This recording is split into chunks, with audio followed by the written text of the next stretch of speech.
everyone. My name is Siva Padmini. I am working as an assistant professor in Marri Laxman Institute of Technology and Management.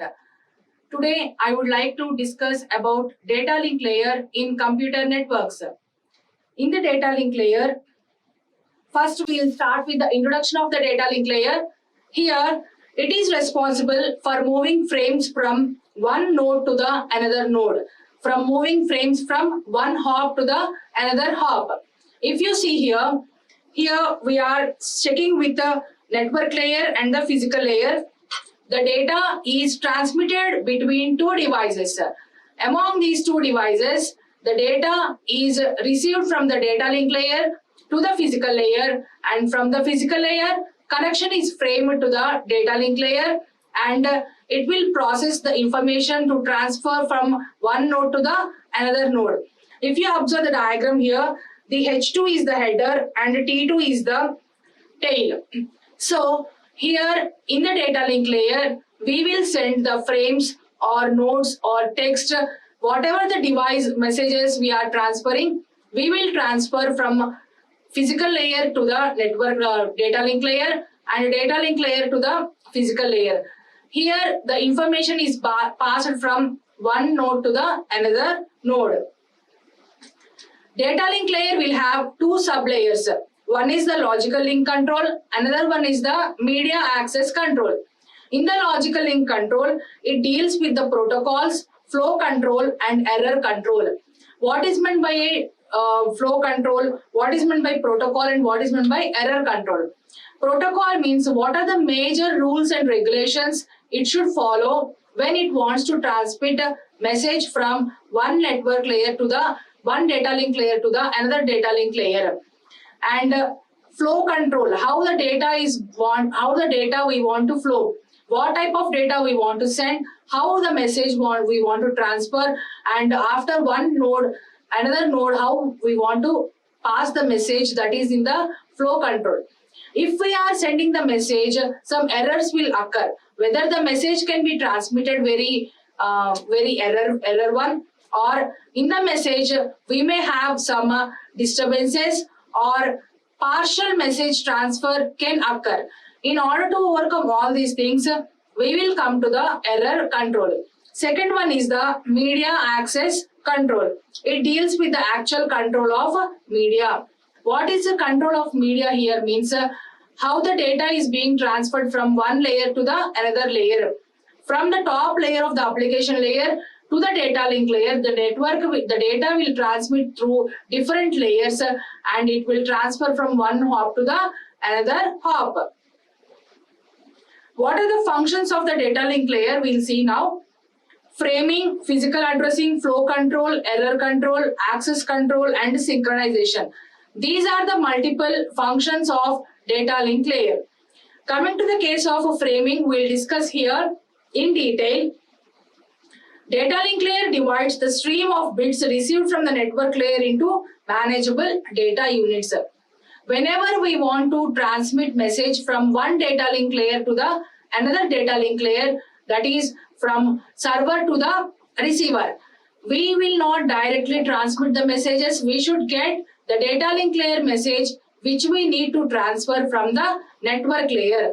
After receiving the data from the network layer, in the data link layer, the entire message which we need to be transmitted will be divided into partial units or manageable data units. Framing in the data link layer will separate a message from one source to the destination or from other messages to the destination by adding a sender address and a destination address. Here in the framing, we want to transfer or transmit message from one device to the another device. That is from one source to the destination or from one message to other destination.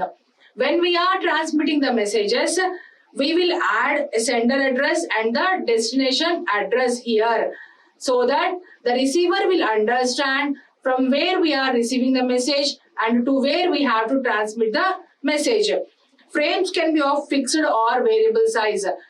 The data which is divided into frames will have a particular size limit of taking the messages. A frame multiple data. For example, a message which we want to transfer, it is divided into frames. For example, I want to transmit a 16-bit of data. It can be divided into equal 4-bit of data of 4 frames, or it is called as a fixed frame size. What is meant by variable frame size means the data in the frames is of divided into not equal distribution of data. One frame will have 2 bits of data, another frame can have 4 bits of data. Like that, 16 bits of data is not equally transmitted or not equally shared among all the frames which is divided. It is of a variable size. Fixed size framing. Coming to the case of fixed size framing, which uses frames of fixed size called cells. What can we take the example of a fixed size framing means ATM, which is a wide area network. So in the ATM, the data which is transferred or multiple, for example, if we want to take an amount of withdraw an amount in the ATM, we can get a fixed amount every time, and multiple ATM centers will transfer the data. And for example, in a city, we are having 100 ATM centers. In every ATM, the amount which is to be installed or amount which is to be transmitted will be of equal amount or equal size. Variable size framing. We need a way to define the end of the frame at the beginning of the next. In the variable size framing, we have a different, because when we are using the fixed size framing, we know that the frame is of a fixed size, and we can't estimate that, or we don't have any trouble identifying that what is the starting bit and what is the ending bit. Coming to the case of variable size framing, we don't know that how much size of data the data link layer is transmitting from source to the destination. Here we have 2 approaches. One is the character oriented approach and a bit oriented approach.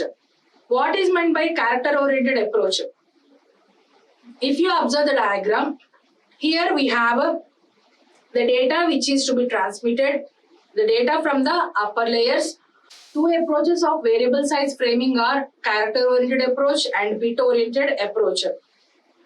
In the frame of the character oriented approach, we can see that a variable will have a number of characters which we want to transmit. It will continue with the header and the trailer. What is this flag means? To separate one frame from the next frame. For every data which is to be transmitted in the form of frames, will have flag. That flag will separate the data with multiple messages which are transferred. The data of one frame is differentiated with the data of the another frame, and every data which is transferred will have a header and a trailer. To separate one frame from the next frame, an 8-bit flag is added at the beginning and end of the frame.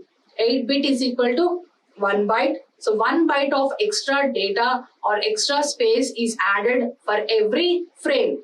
The flag composed of protocol dependent special characters, signals, and the start of the end of the frame.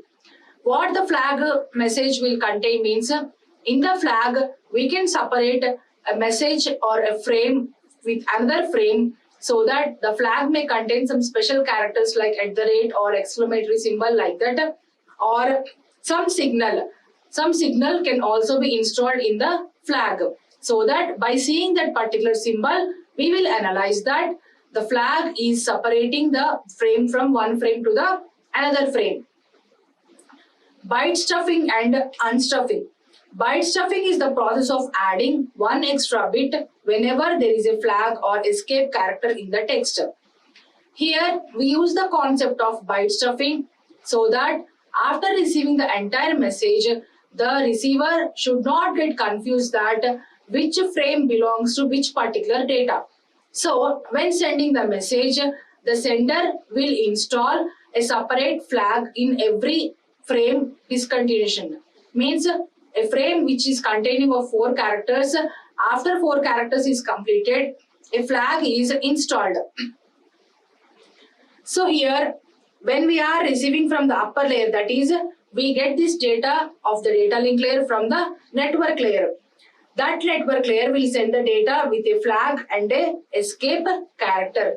This escape character, whenever we observe this escape character, we can analyze that the data is of different frames. See here, frame which is being sent here. The frame which is being sent will have a flag which will divide one frame with another frame and a header. Here one escape character is there. So another one more flag is there. By seeing this escape character, we can estimate that it belongs to the another frame. And again extra 2 bytes are added, which is the extra inserted bytes for this particular frame. Again one more escape character is there, and the trailer part and the flag is there. So this particular data is transferred from sender to the receiver. So after receiving the data will have flag as it is, flag will come, header will come, and escape also will come. And after seeing this particular 2 flags and 2 different special characters, the receiver will understand that these particular flags are used for separating the frames or separating the data from one frame with the another frame. So after converting the data link layer data received, after receiving the data, it will understand that which particular bytes of data are of extra characters or special characters, and it will remove these from escape flag to escape, and it will receive to the upper layer. The data is, after receiving the data from the data link layer, it will be transferred to the network layer. A frame in a bit-oriented approach. When we are considering a bit-oriented approach, how the frame is being observed here. Flag contains, as we have already discussed, a flag contains 1 byte of data which includes 8 bits of data. This is the header part, and this is the variable number of bits which we are receiving from the upper layer, and this flag also contains 8 bits. Every time if you observe, a flag will have 2 zeros at the starting and the ending point, and in between we observe a 6 number of ones included here. So bit stuffing is the process of adding 1 extra 0 whenever you find 5 consecutive ones and followed by a 0 in the data, so that the receiver does not mistake the pattern with the flag. See, what is happening here means we are inserting a flag at the header and the trailer. So a flag, how it is containing, every time it will contain 1 0 and it will contain 6 ones, and after that 1 more 0. So when the data is being transmitted, if in the data randomly, if we observe the data which will having, if we are sending the data, so 5 consecutive ones we are getting. So when you are receiving a 5 consecutive ones, 6th one we should not get a 1, because when you observe 6 ones at the same place, the receiver will understand that this is a flag, not the data which is to be received. So what we will do means, whenever you observe 5 ones consecutively and continuously, whenever you are observing 5 ones, immediately an extra 0 is added here, so that the receiver may not confuse that the data which is being transmitted is of a flag type, not of a perfect frame which we want to transfer. So that is done here. It is called as a bit-oriented approach in a frame. Next, what will happen here? Bit stuffing and unstuffing is, let us see with the help of an example. See here, the data from the upper layer, what we have received is 3 zeros and 1, 2, 3, 4, 5, 6, 7 ones. After that again 2 zeros, again few ones are there, and again ones and few zeros are there. So what we are observing here, as we have already understood that in bit stuffing, whenever you observe a 5 consecutive ones, you have to insert a 0, so that the receiver may not confuse. If you see the data here which is transferring, we see consecutive of 7 ones. So what we will do means, after 5 ones are finished, 1 extra bit 0 is added here, so that the receiver will understand that it is of a frame which should be received, not of a flag which should be ignored. After that, again the data is continued, and again here one more time we observe 5 ones consecutively, and one more extra 0 is added in between the frame. After the extra 2 bits are added, the frame which is received will be like this. So 0 0 0 1 1 1 1 1 0, again 1 1 0 0 1 1 1 1 1 0 0 1 0 0 0. 2 extra bits are added here and it will be received by the receiver. After that, the data, the extra zeros which are added will be unstuffed here and received from the data link layer to the upper layer of the receiver. What is meant by error detection and correction? Data can be corrupted during transmission. Whenever we are transmitting the data can be corrupted or misused, or data may not be sent properly. So some applications are required that errors can be detected and corrected. What are those applications are? Single bit error, multiple bit error, and the burst error. So let us see what type of remedies or what type of precautions we can observe, so that the data which is of error data can be of error prone data. Single bit error. In a single bit error, only one bit in the data unit has to be changed. Whenever we are transmitting the data from sender to the receiver, see the data which is in the sender part. Here we have 0 0 0 0 0 0 1 0. Total 8 bits of data. We have 7 zeros and 1 is there. Here, when you are transferring the data from sender to the receiver, we will change 1 0 to 1. This is a single bit error. Means we will change 1 bit from either 0 to 1 or from 1 to 0. In this case, we have changed it from 0 to 1. Burst error. A burst error means 2 or more bits in the data unit have to be changed. The sender is having, consider the length of the burst here. The error we have observed here is in these 8 bits of data. So here these 2 bits of zeros are converted to 1. This 0 is converted to 1. This 0 is converted to 1. How many corrupted bits we have? We have to estimate by transferring zeros to ones here. Error detection. How we will detect the error? How we will estimate that error has occurred? This can be done using the redundancy and extra count encoding. Redundancy. To detect or correct errors, we need some extra bits with the data.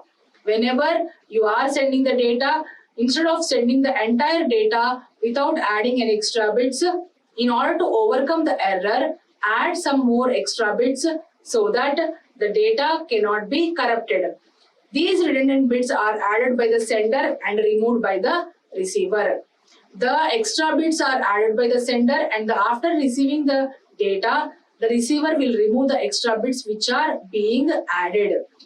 The structure of an encoder and decoder. Sender will send the message, it will generate, and with the messenger and the redundancy. Now, with the unreliable transmission, what is meant by unreliable transmission? Means we can't rely that the transmission is done without any errors. So received information is there, it will check whether errors are there or not, and it will correct or discard the wrong data, and it will correct the data which is being transferred, and after that the message is receiver decoded and it will be transferred to the receiver. Parity error detection codes. What is meant by parity? Parity means it is a technique that checks whether data has been lost or written over when it is moved from one place in storage to another, or when it is transmitted between computers. So parity means it will identify or it will check whether data has been lost. How much data or which amount of data we want to transmit from one server to the another receiver. It will check that whether the data we want to transmit is properly transferred or not. It has been lost or not. Or it will check whether the data is being overwritten. Means it will check whether our data has been manipulated or our data has been changed when in any of the places, and when it is moved from one place to the another place, or when it is transferring from one computer to the another computer. Types of error detection techniques. Parity checking, checksum, cycle redundancy check, and longitudinal redundancy check. These are the multiple types of error detection techniques we will use to identify whether our data has been lost or whether our data has been overwritten or not. In the parity checking, we use the concept of a parity bit, which means additional bit added to the data at the transmitter before transmitting the data. Before we are transferring the data from server to the receiver, we will add one extra bit to the sender will add one extra bit to the data to be transmitted. That extra bit is called as a parity bit. Before adding the parity bit, number of ones or zeros is calculated in the data. Before parity bit is added, we will check how many number of ones are there, how many number of zeros are there. Parity check is also called as a vertical redundancy check, VRC. There are two types of parity bits in the error detection. They are even parity and odd parity. If the data has even number of ones, for example, if I want to send the data which contains even number of ones, or 4 number of ones or 6 number of ones, even means 1111 or 111111, like that, all number of data having even number of ones, or 0110. Here also we have even number of ones. In these cases, the parity bit which we are adding to the data will be 0. Take an example here. Data is 1000001. Here number of ones are 2. So which parity bit we have to add here is the parity bit added is 0. Odd number of ones. For example, we are transmitting the data of 100010001. Here, if you calculate the number of ones, we observe here we are having 3 ones. In this case, the parity bit which is added is 1. I repeat one more time. Number of ones is even, means we add 0 parity bit. Number of ones we are transmitting in the data are odd number, we will add extra parity as 1. This is a combination of even parity. Now, what is odd parity means? If the data has odd number of ones, the parity bit added is 0. And if the data has one number of ones are even, we add the parity bit as 1. The counting of data bits will include the parity bit also. How many bits we are counting in that? For example, after adding the 1, the count should not convert into even or add. It should not change the even number or odd number of parity bits. So when you are counting the number of ones or number of zeros, we will include the parity bit value also. Checking of the parity bit, we will check with this with the help of an example. Here we are sending 3 bits of data, 0, 0 and 0. The message which we are transferring is 0, 0, 0. Here message with even parity, how we will check? When we are checking that in this particular message 0, 0, 0, we will check whether even number of ones are available or not. Here we don't have any ones, so the parity which is added is 0. Here 0, 0, 1. Number of ones are odd here. So we have to convert that into even by adding a parity bit as 1. Similarly, if you check for the odd parity, in the 0, 0, 0, we have message with odd parity. We have odd number of zeros. That means we have zeros are there, no 1 is there. Here we'll add parity bit as 1. In the 0, 0, 1, we have to add the parity bit as 0. So like this, we will implement even parity or odd parity. Checksum. In checksum error detection scheme, the data is divided into k segments, each contains of m bits. So before implementing the checksum, we have to first convert that implementing the by adding the parity bit. Now comes the concept of checksum. Here We will use the error detection scheme. The data is divided into k segments. How much big data we are transferring? All the entire data is divided into k segments. Each will contain m bits. In the senders and the segments are added using ones complements arithmetic to get the sum. When the sender is sending the message, here we will use the ones complement. Ones complement means we'll convert if the data is having 0, we'll convert to 1. If the data is having 1, we'll convert to 0. So that is called as a ones complement. And after that, we will add to the 1. The checksum segment is sent along with the data segments. At the receivers end, all the receiver segments are added using ones complement. And again, the sum we got will again be complemented. If the result is 0, the receiver data is accepted, otherwise it is discarded. If the receiver data does not get all zeros, that means the data is corrupted. We can't accept the data. We means the receiver cannot accept the data. Let us calculate how the checksum is implemented. Here the original data which we are transferring is 100110001 and 1110010. 00100100100 100000100. Here we have multiple data which we are transferring the data, and here the entire data, the original data is divided into segments, which is the value of k is equal to 4, and m is the separation of each and every segment. It contains 8 bits of data. Every entire data is divided into k segments. Here k is equal to 4 and m is equal to 8. 1 byte of data we are having here. Now let us see that how we will estimate that how the sender is transferring the data to the receiver.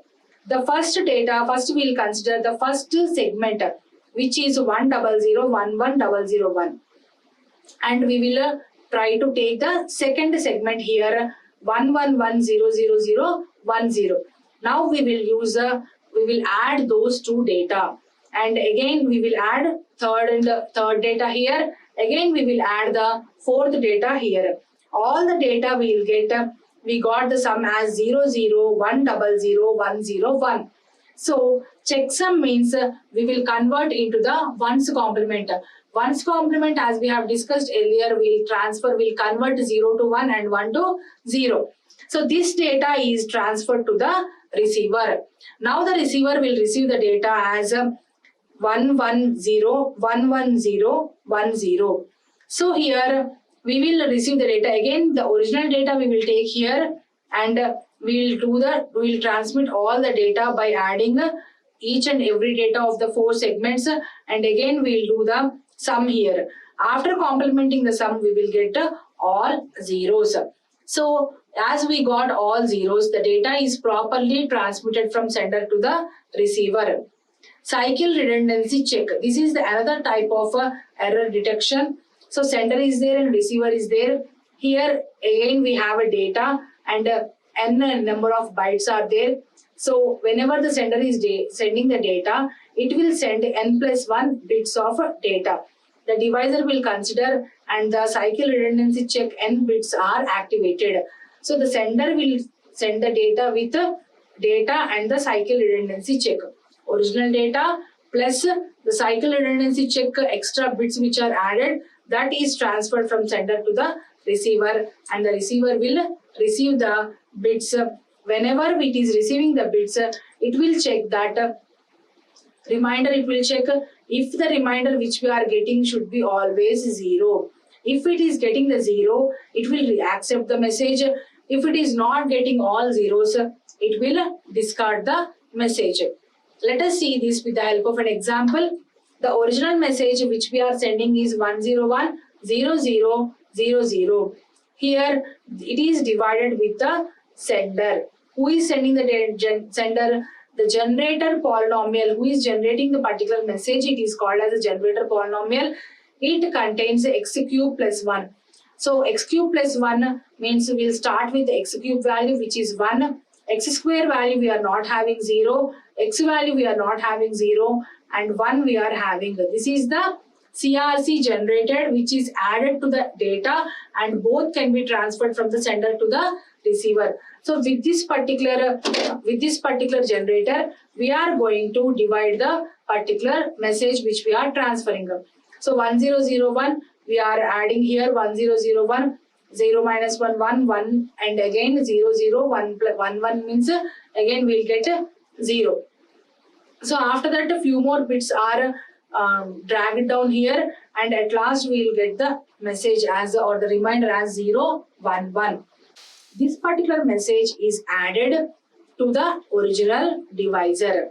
So this is the message which is being transferred to the receiver. The message, the original data which we want to transfer is 1010000. But which particular message we are transferring here? 101000011. Extra bits are added. Those extra bits are cycle redundancy check bits, and with our data, those CRC bits are also added and are received here. Again, we'll apply the division method here, and the remainder should get all zeros. If the remainder is zeros, the data is accepted. Otherwise, the data is not received by the receiver. It is rejected. The divisor in the cyclic code is normally called as a generator polynomial or simply the generator. Here, let us see the brief algorithm of a CRC. In a cycle code, if S of x is not equal to 0, one or more bit is corrupted. If S of x is equal to 0, either no bit is corrupted or some bits are corrupted, but the decoder failed to detect it. When in here we have calculated that all zeros we got here. So if you get all zeros, either it can be of two cases, either it is no bit is corrupted or some bits are corrupted, but we are not able to decode the corrupted bits. How you will calculate the divisor with the dividend? We have got x power 6 plus x power 3. So the data word is x power 3 plus 1.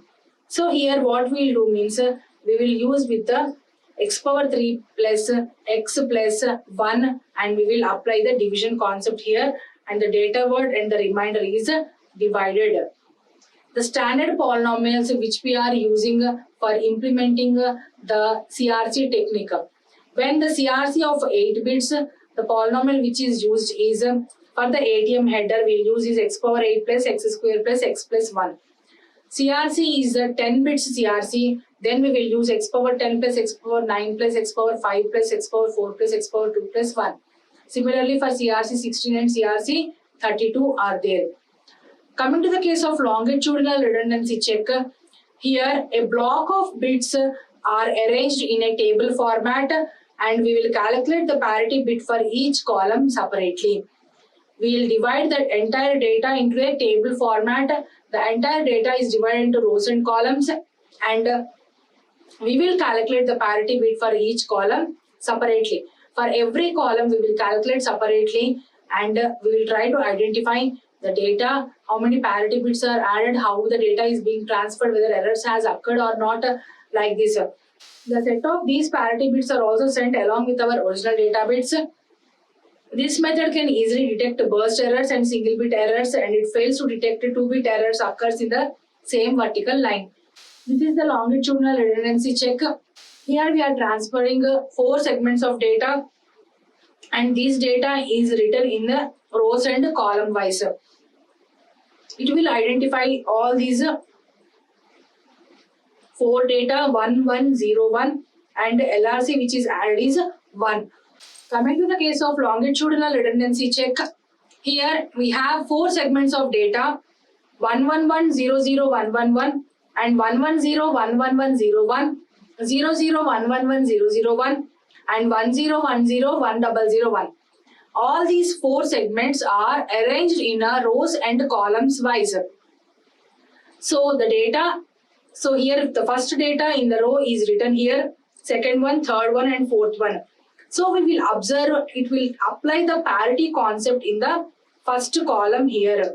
So here 1101 is there, and it will analyze that n number of ones are there and n number of zeros are there, and it will, the LRC code which is implemented is we will get as 10101010.